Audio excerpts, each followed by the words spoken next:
Mr. Men, book number 3, Mr. Happy.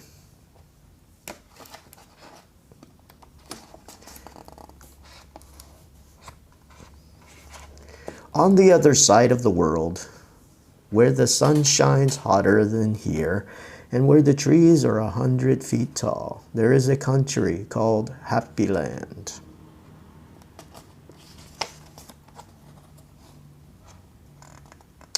As you might very well expect, everybody who lives in Happy Land is as happy as the day is long. Wherever you go, you see smiling faces all around. It's such a happy place that even the flowers seem to smile in Happy Land.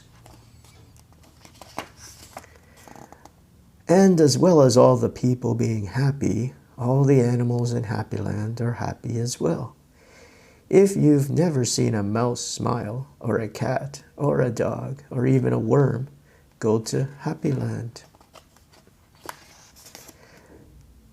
This is a story about someone who lived there who happened to be called Mr. Happy.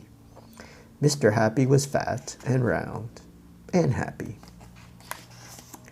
He lived in a small cottage beside a lake at the foot of a mountain and close to a wood in Happy Land. One day, Mr. Happy was out walking through the tall trees in those woods near his home. He came across something which was really rather extraordinary. There in the trunk of one of the very tall trees was a door. Not a very large door, but nevertheless a door. Certainly a door. A small, narrow, yellow door. Definitely a door. I wonder who lives here, thought Mr. Happy to himself, and he turned the handle of that small, narrow, yellow door. The door wasn't locked, and it swung open quite easily. Just inside the small, narrow, yellow door was a small, narrow, winding staircase leading downwards. Mr. Happy squeezed his rather large body through the rather thin doorway and began to walk down the stairs. The stairs went round and round, and down and down, and round and down, and down and round. Eventually, after a long time, Mr. Happy reached the bottom of the staircase. He looked around and saw, there in front of him, another small, narrow door, and this one was red.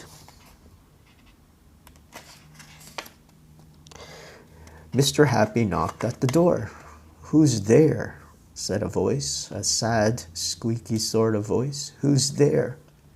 Mr. Happy pushed open the red door slowly, and there sitting on a stool was somebody who looked exactly like Mr. Happy, except that he didn't look happy at all.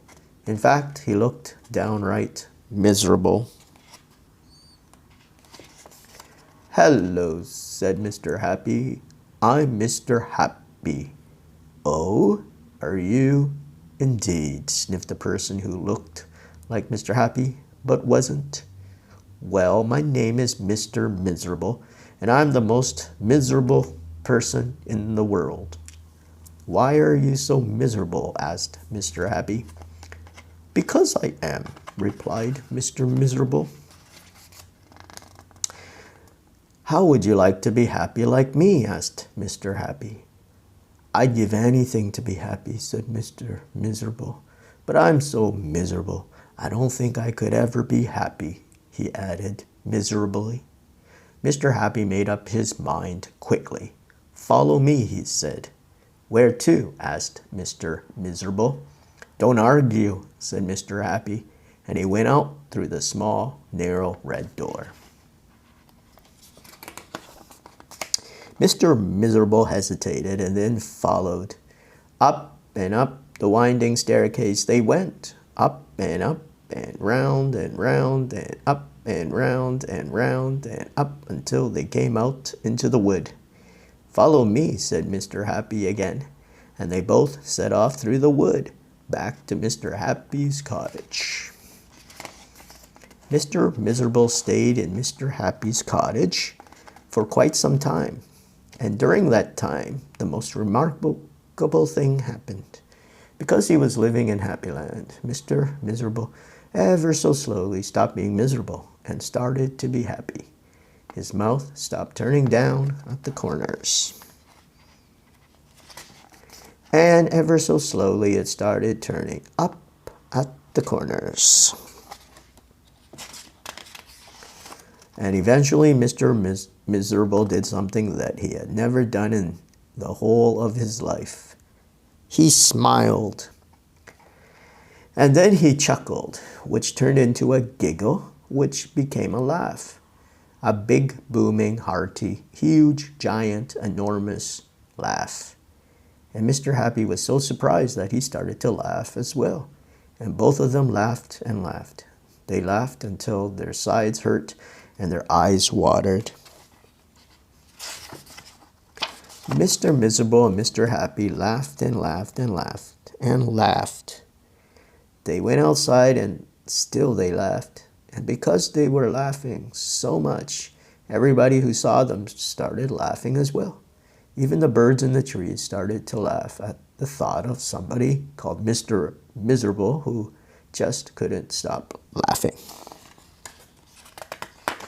And that's really the end of the story, except to say that if you ever feel as miserable as Mr. Miserable used to, you know exactly what to do, don't you?